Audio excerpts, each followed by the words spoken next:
So we've been talking about Jeff Bezos's super sailing yacht in the last few episodes, tracking the vessel crossing the Atlantic from the Mediterranean. Kind of normal for this time of year for boats to be heading out that way. The reason why we were tracking really is because of the efforts to try to hide the fact that they were crossing and even arriving in Port Everglades. But the yacht has arrived in Port Everglades, as we mentioned in the last video, but the vessel is receiving the royal treatment, it seems, by the police in Port Everglades. The sailing yacht, which is the largest sailing yacht in the world at 127 meters or 416 feet, arrived in Florida last week after the Atlantic crossing. So since her arrival in the port, which is usually reserved for cargo ships and tankers and cruise ships, the yacht has been guarded by a sheriff's boat. Now you can see in these various images and videos that we're going to put on the screen here, these were taken by various different people, some of them who work in the area and some of them who were visiting because they saw on our channel that the boat was actually there. They went down to have a look. They sent in photographs and you can see a small boat off the beam of the vessel, the side of the vessel there, and that is a sheriff's boat. It's not completely uncommon to have that patrol boat there in the port, but the small craft seems to be the solely form of sailing yacht Koru.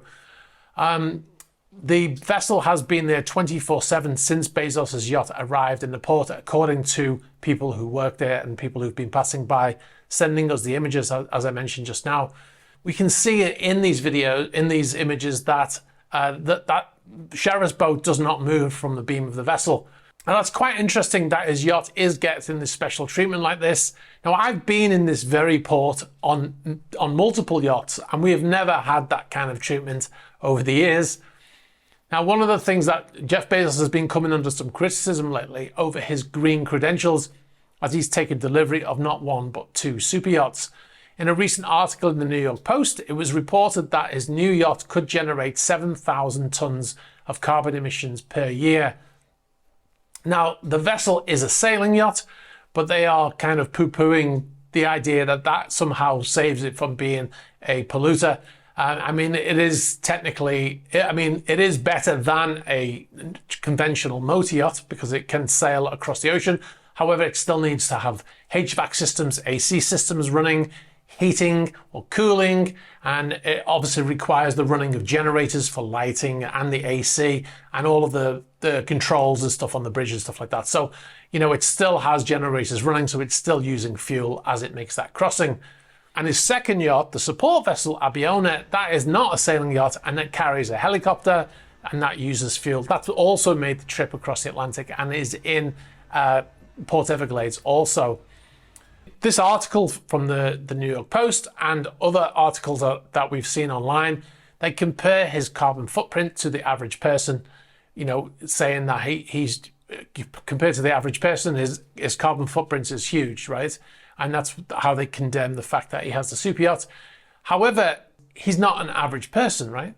So what do I mean by that? Well, he's pledged to spend $10 billion to fight climate change by the end of the decade. So far, his fund has spent $1.84 billion, that's according to the New York Post article, including for nature conservation and reforming and transforming food systems. I'm not sure what that means exactly, but it's in the article. So what I'm trying to say about this is that if Bezos creates 7,000 tons of CO2 a year with his yachts, but he saves 100,000 tons or 1 million tons of CO2 a year with his carbon offsetting and his nature conservation, then he's still able to boast a green credential, is he not? This is what I'm saying about him not being the average person, because average people don't pledge to spend $10 billion on climate change.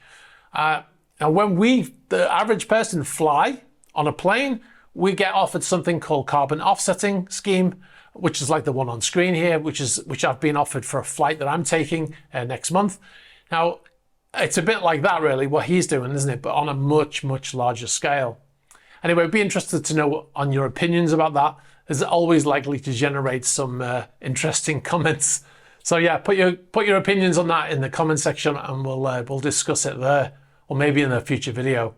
Thanks very much for watching this video. You've been watching a Super Yacht News clip. If you'd like to see the full unedited Super Yacht News video, you can click on the link over here. You can also find our channel links below here. And if you'd like to see more shorter videos like this one, be sure to subscribe to this channel.